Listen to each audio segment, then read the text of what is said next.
विठ्ठल विठ्ठल विठ्ठल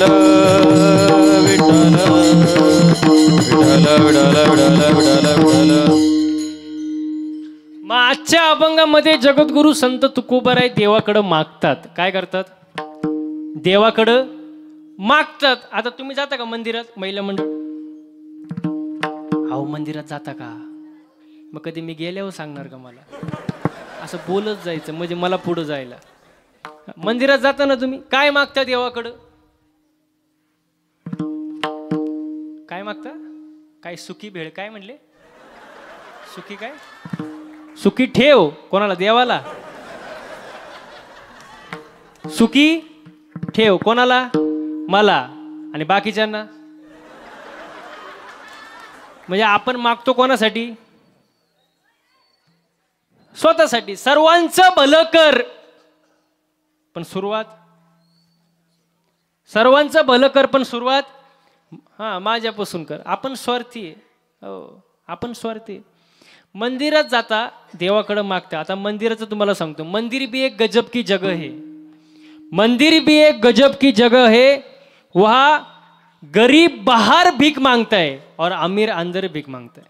हो बघा, भिकारी बाहेर बसलेला असतो, त्याच्याकडे जर तुम्ही 1-2 रुपये दिला त्याचं समाधान होतं.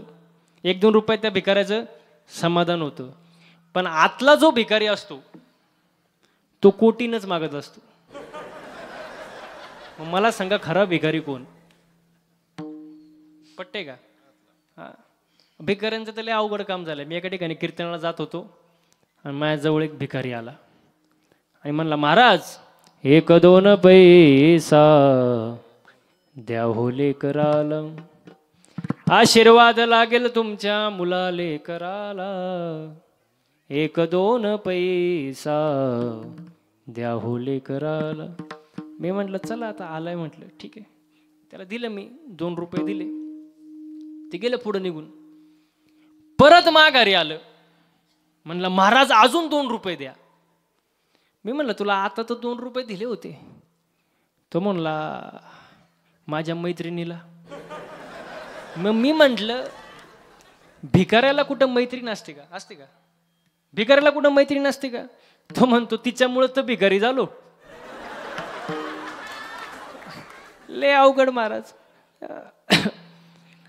मग मंदिर विनोदाचा भाग सोडून द्या. मंदिर ही अशी एक जागा आहे महाराज जिथं गरीब बाहेर भीक मागत्यावर अमीर अंदर भीक मागते. मग प्रत्येक जण देवाकडे काही ना काहीतरी मागत असतो. आता आपण जे मागतो ते स्वतः करिता, पण संतांचं जे मागणं आहे ते स्वतः करिता नाही, ते समाजाकरिता. बघा नामदेवरायांचं मागणं, अकल्प आयुष्य वावे तया कुळा, माझ्या सकळा हरीच्या दासा. माझ्या हरीच्या दासाच्या कुळाला उदंड आयुष्य लाभू दे, मला नको. हे नामदेवरायांचं मागणं, स्वतःसाठी नाही, जगासाठी. हो तुम्ही बघा एकनाथ महाराजांचं मागणं बघा, प्रेम सुख दे, प्रेम सुख दे, प्रेम सुख दे, प्रेम सुख दे, प्रेम सुख दे,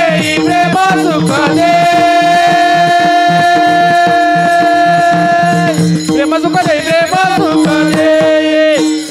प्रेम सुख दे, प्रेम सुख दे,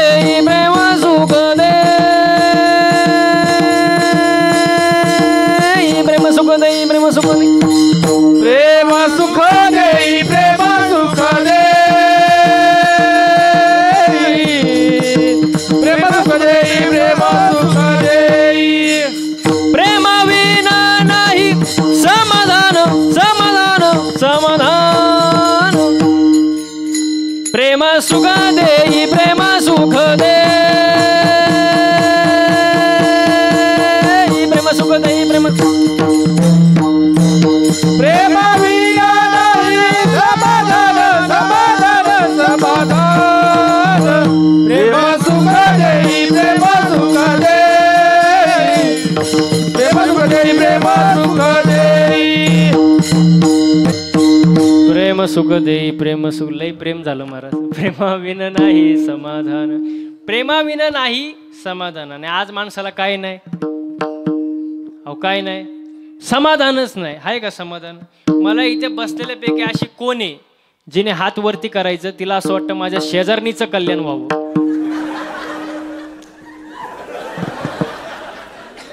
एकाला सुद्धा वाटत नाही, एकाला सुद्धा. खोटं खोटं का होईना पण हात वर केला नाही, कारण माणूस हा समाधानी नाही. दुसऱ्याचं पाहून दुःखी, दुसऱ्याचं सुख पाहून माणूस दुःखी आहे. महाराज माणूस समाधानी नाही. तुकोबरा म्हणतात ठेविले अनंते आणि चित्ते असू द्यावे समाधान. समाधानी असलं पाहिजे महाराज. हो, समाधानी जेव्हा असतो तेव्हा माणूस स्वतःसाठी मागत नाही, समाजासाठी मागतो. जगाच्या कल्याणा संतांच्या विभूती देह कष्टविती परोपकारी. आणि देव प्रसन्न होईल का नाही तो नंतरचा भाग, पण प्रसन्न झाल्यानंतर मागायचं काय हे सुद्धा कळलं पाहिजे. हो, तुम्ही बघा एका सासू सुनाला देव प्रसन्न झाला, होणार तर नाही पण समजा झाला, देव प्रसन्न झाला सासू सुनाला, आणि प्रसन्न झाल्यानंतर देवाने अशी अट घातली, सून जे मागल त्याच्या डबल सासूला. सून जे मागन त्याच्या डबल सासूला. म्हणजे उदाहरण समजा सुनानी मागितलं 1 तोळं सोनं, सासूला किती? मग तुम्हाला कळलं, सून जे मागन त्याच्या डबल सासूला. ती सून म्हटली आयुष्यभर मी कष्ट केले नाही का, घरातले सगळे कामं करते, सगळं बघती, आणि माझ्या डबल कोणाला? सासूला. पण ती सून लई हुशार. सून हुशार कुठली होती? सुळगे येळूरचीच होती. ती कशी? हुशारच ना. ती म्हणली देवा किती वर आहे, किती वरदान आहे? देव म्हणले 3 आहे बाबा, 3 वेळा तू मागू शकते, जरा विचार करून माग. आता ती सून हुशारच. ती म्हणली देवा माझा पहिला वर असा आहे, मला एका डोळ्याने आंधळी करा.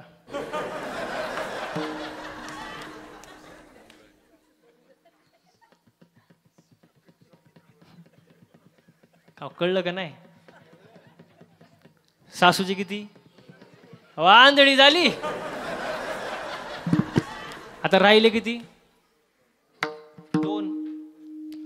सून म्हणली देवा माझा दुसरा वर असा आहे, मला एका पायाने लंगडी करा. सासूची जागेवर बसली सासू. आता राहिला काय?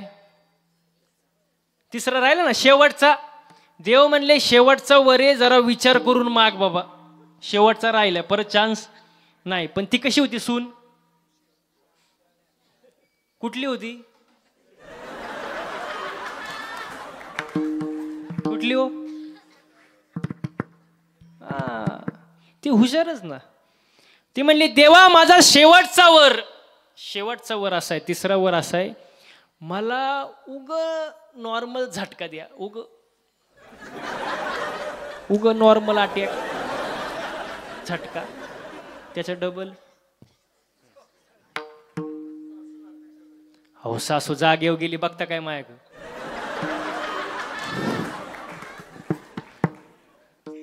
म्हणजे सासू सुनाला देव प्रसन्न झाला होता, देव पण मागायचं कळलं का? कळलं का? अजिबात नाही महाराज. मागायचं काय ते कळलं पाहिजे. हो, तुकोबरा आजच्या अभंगात देवाकडे मागतात. हेचे व्हावे माझे आस जन्मोजन्मी तुझा दास. तुकोबरा देवाकडे मागतात की हेची या शब्दाचा अर्थ काय? ह्याच्यापेक्षा दुसरं वेगळं काही नाही. हेच जसं अजून एक अभंग आहे, हेची दान तुझा विसरण व्हावा.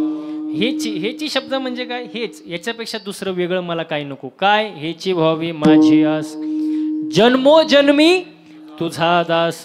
जन्मोजन्मी मला फक्त तुझाच दास कर, तुझा सोडून दुसऱ्याचा कोणाचा नको. मग आता तू कोण? तो हा श्रीहरी पाहिला डोळे बरे. तू कोण? देखिला डोळा बैसला मनी. तू कोण? उभा राहोनिया कैसा हलविता. तू कोण? राज सुकुमार मदनाचा. तू कोण? रूप पाहता आणि सुख झाले हो. तू कोण? सहस्रे दीपे दीप कैसी प्रकाशली. आणि तू कोण? पांडुरंग कांती दिव्य तेज. म्हणून मला तुझाच दास कर, दुसरा कोणाचा नको. विठाला विठाला.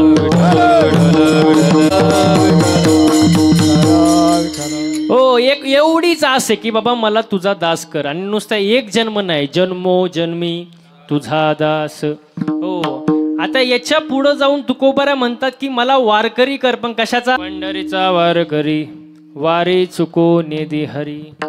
हो, पंढरीचा वारकरी कर. आता याचा मुद्दा असा आहे, नक्की पंढरीचे वारकरी कोण बाबा? हा पण एक मुद्दा आहे, नीट ऐका. राम अवतारामध्ये, टाळकरी मंडळी, राम अवतारामध्ये प्रभू रामचंद्र रस्त्याने चालले होते आणि गौतम ऋषीची पत्नी कोण? अहिल्या.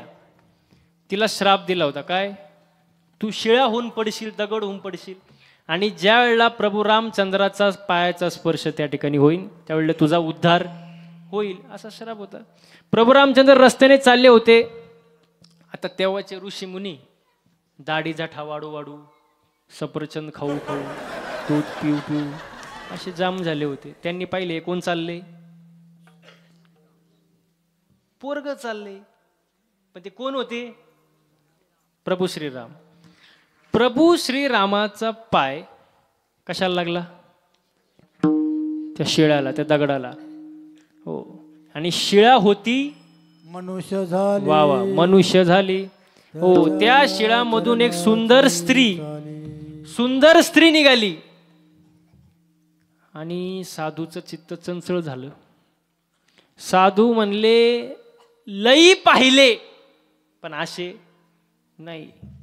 हो, पायातून बाई काढणारा अजून पाहिला नाही, दगडातून बाई काढणारा पाहिला नाही, बाईमुळे दगड खाणारी पाहिले.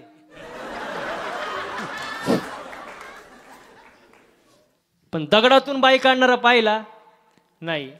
आणि हे पाहिल्यानंतर साधूचं चित्त, ऋषी मुनींचं चित्त चंचल झालं आणि त्यांच्या मनात विकल्प आला. ते म्हणले चला बायको असावी, बायको केली पाहिजे. आता ऋषी मुनी होते ते, ज्याला जशी बायको पाहिजे त्या मापाचा दगड त्यांनी घेतला. ज्याला जाडी बायको पाहिजे त्यांनी गोटाड घेतलं, गोटाडच म्हणतात ना. ज्याला अशी लुकडी बायको पाहिजे त्यांनी चिपा घेतला, शाकाटा चिपा. आणि ज्याला गोरी बायको पाहिजे त्यांनी गोनभर गारा घेतल्या. ज्याच्या त्याचा मापाचा दगड ज्याच्या त्याच्या हातात. आणि कुठे गेले? हा, प्रभू श्रीराम जवळ. आता सगळे ऋषीमुनी हातात दगड घेऊन आले. लक्ष्मणाला वाटलं नक्की मारायलाच आले का काय. लक्ष्मण जागेवर ताईट झाला. प्रभू श्रीराम म्हणाले त्यांना येऊ दे, त्यांचा आजार काय तुम्हाला कळालाय. ऋषीमुनी आले, जय हरी जय हरी. आता प्रत्येकाच्या हातात काय? दगड. धड खाली ठेवता येईन, हातातही पकडता येईन आणि तोंडाने बोलता येईन बायको पाहिजे. करायचं तरी काय? प्रभू श्रीराम म्हणले बोला काय काम आहे. ऋषी म्हणाले काम असं काही नाही, फक्त तुमचा पाय तेवढा दगडाला लावा आणि विषय संपला. तेवढा पाय दगडाला, विषय संपला. पण प्रभू श्रीराम मर्यादा पुरुषोत्तम होते. ते म्हणले पाय का लावायचा बाबा. ऋषी मुनी म्हणले तेवढं विचारू नका, फक्त पाय लावा. पण त्यांच्यात एक असा मुरलेला साधू होता, मुरलेला अनुभवी. ते म्हणले प्रभू श्रीरामांना म्हणले आम्हाला एकाला सुद्धा बायका नाही, आम्हाला एकाला सुद्धा बायका नाही. प्रभू श्रीराम म्हणले आता पटलं मला. लोक माझ्याकडं काय मागतात आणि तुम्ही डायरेक्ट बायका मागता. तुम्हाला लई बायका पाहिजे ना, बायका मिळणार नाही, व्हावं लागेल. मी राम अवतार संपून कृष्ण अवतार घेतोय, त्याच्यात तुम्ही श्रुती गवळणी म्हणून जन्माला याल आणि बायका व्हाल. मग राम अवतारातील ऋषी मुनी, कृष्ण अवतारातील श्रुती गवळणी आणि आत्ताचे पंढरीचे वारकरी आणि वारी चुको नेदिहारी. तुकोबराय देवाकडे मागतात की मला पंढरीचा वारकरी कर आणि एकच कर, वारी चुकू देऊ नको. कारण तिथं काय आहे? अभंगाचं तिसरं चरण. संता संगे सर्व काळ, संत संगे सर्व काळ.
संत संग सर्व काळ अखंड प्रेमाचा कळोळ.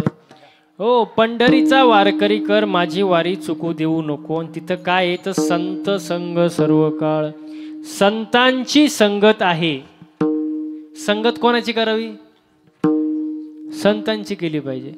हो, जीवनामध्ये संगत फार महत्वाची गोष्ट आहे. आपले मित्र कसे ते तपासा.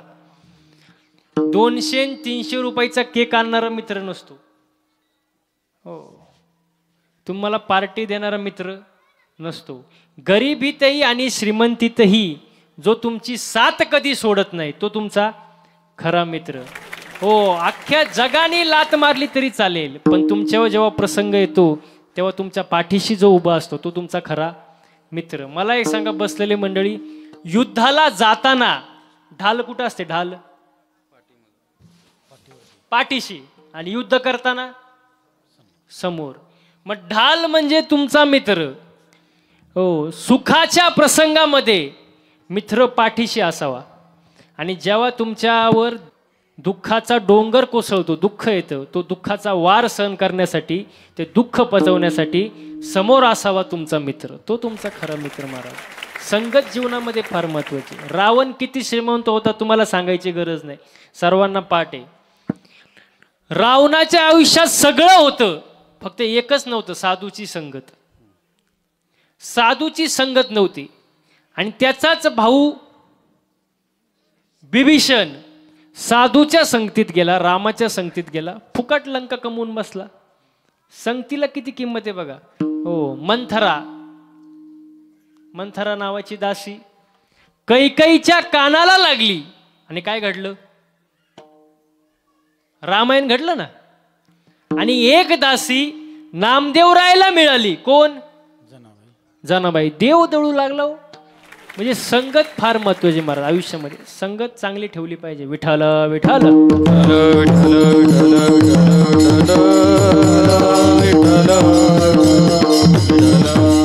तिथं असतं अखंड प्रेमाचा कल्लोळ.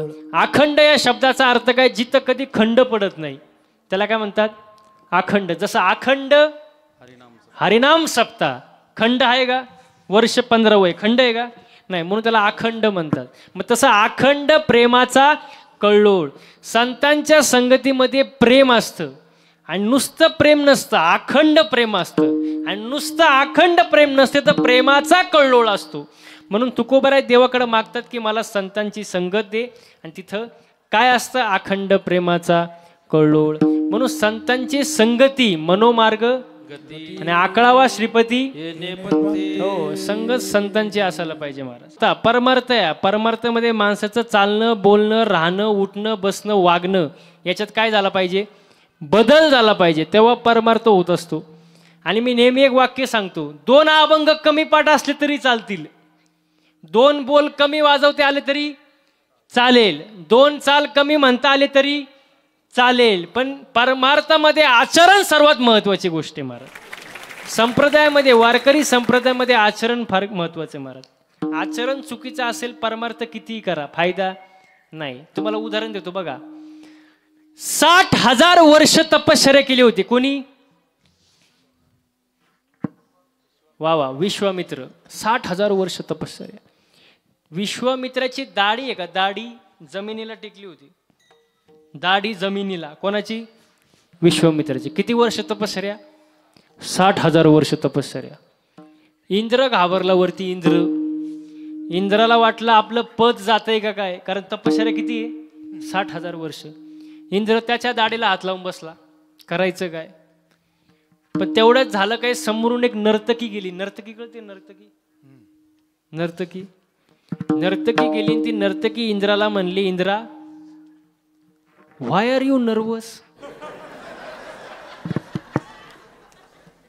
नर्वस काय बाबा तू? इंद्र म्हणला, कॉम्प्लिकेटेड केस. ती नर्तकी म्हणली, what is the problem? Problem काय? इंद्र म्हणला, प्रॉब्लेम इज डेंजरस. विश्वामित्राची 60,000 वर्ष तपश्चर्या झाली, माझं पद जाऊ शकतं. ती नर्तकी म्हणली, Indra you do not take any tension घेऊ नको, मी आहे ना, मी हू ना. त्या नर्तकीने काय केलं, पायात चाळ बांधला.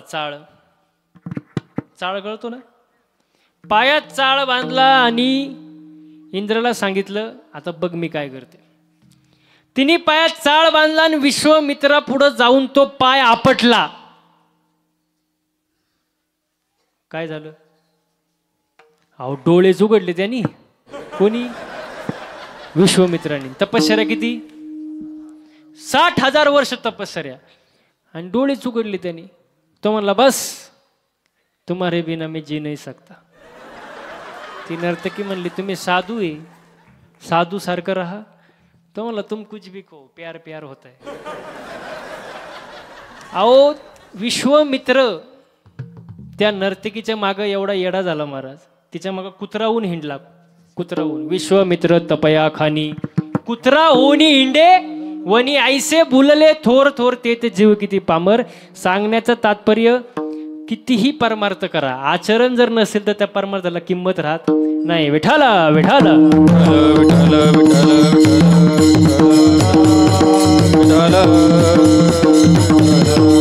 हो, आचरण फार महत्वाचे महाराज. कितीही भक्ती करा तुम्ही, कितीही भक्ती करा, त्याला किंमत नाही. आचरण नसेल तर किंमत नाही. आचरण चांगलं पाहिजे महाराज.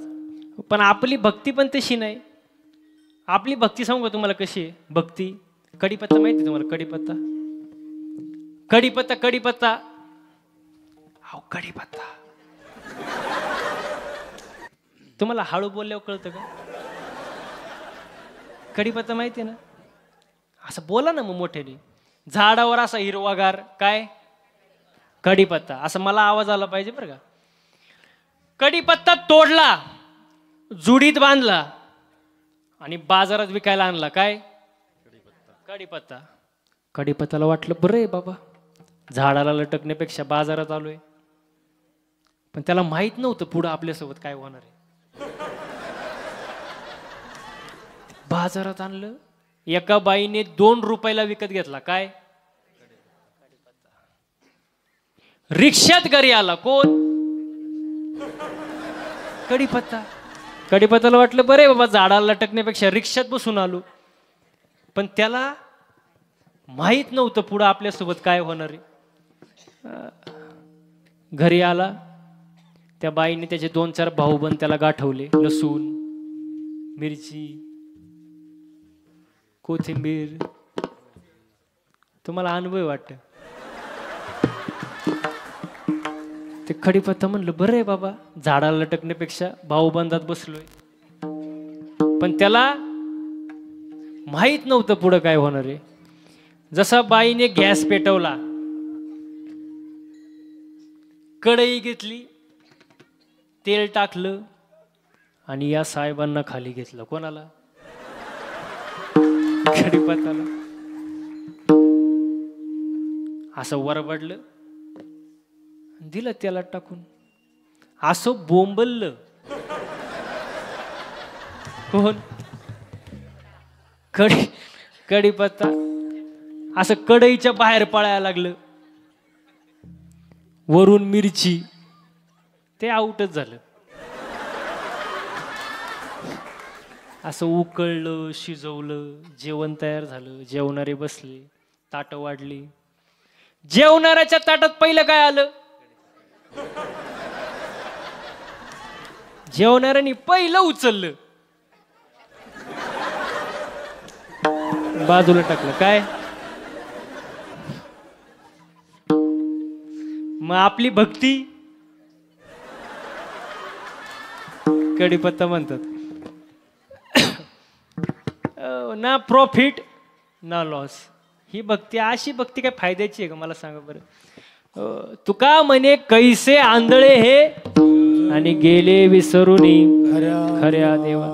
भक्ती कुठली पाहिजे, हे चिठोर भक्ती आवडते देवा, हे चिठोर भक्ती आवडते देवा, हे चिठोर भक्ती आवडते देवा, हे चिठोर भक्ती आवडते, हे चिठोर भक्ती आवडते हेची थोर भक्ती आवड, हेची थोर भक्ती आवडते, हेची थोर भक्ती आवडते, हेची थोर भक्ती आवडते, हेची थोर भक्ती आवडते देवा.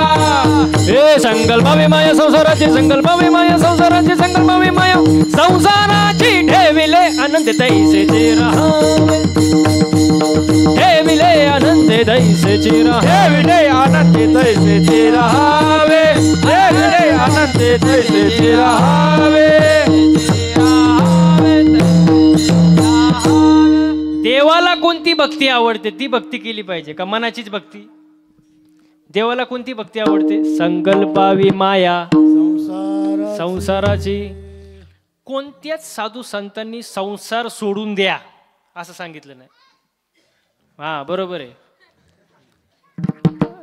लहान मुले देवा घरची, लहान मुले देवा घरची आणि मोठी मुले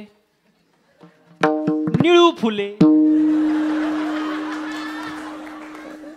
तुमच्या इथे तरी लहान मुलं बरी आहेत, कीर्तनाला शांतता आहे. तर काही ठिकाणी आम्ही जातो एवढं अवघड.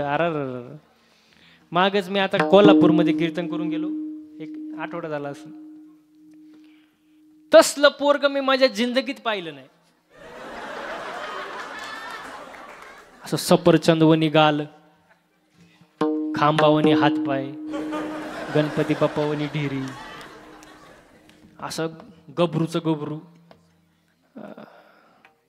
आणि कीर्तन होतं 9 ते 11. मी जरा लवकर गेलो. आता कीर्तन 9चं म्हटल्यावर जेवण अगोदरच असतं का नाही. आम्ही ज्यांच्याकडे सौजन्य होती तर जेवायला बसलो आणि ते त्याचंच घर निघालो. ते सारखं यायचं समोर आणि मायका असं पाहायचं.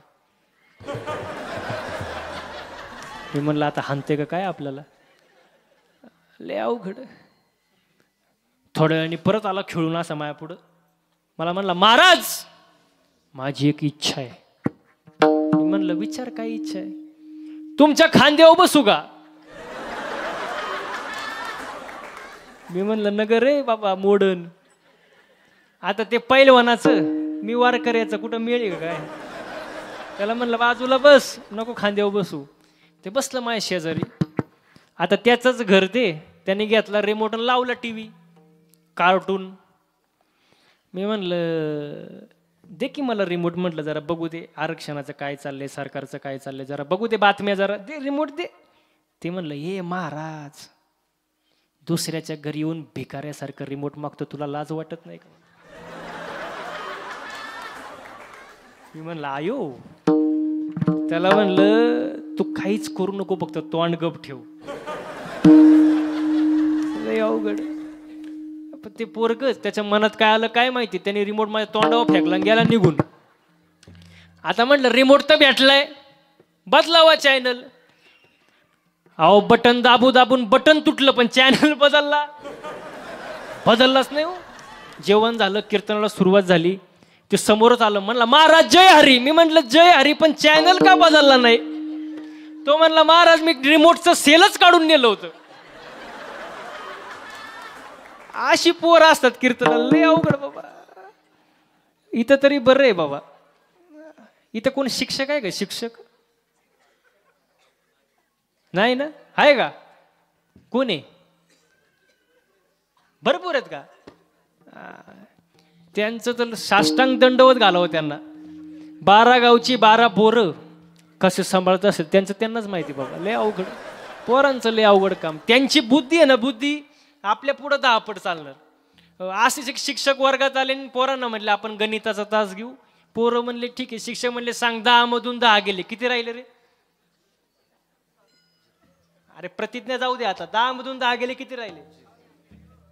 0 राहिले का नाही? 10 - 10 0. पण ते पोरग एवढं हुशार नव्हतं.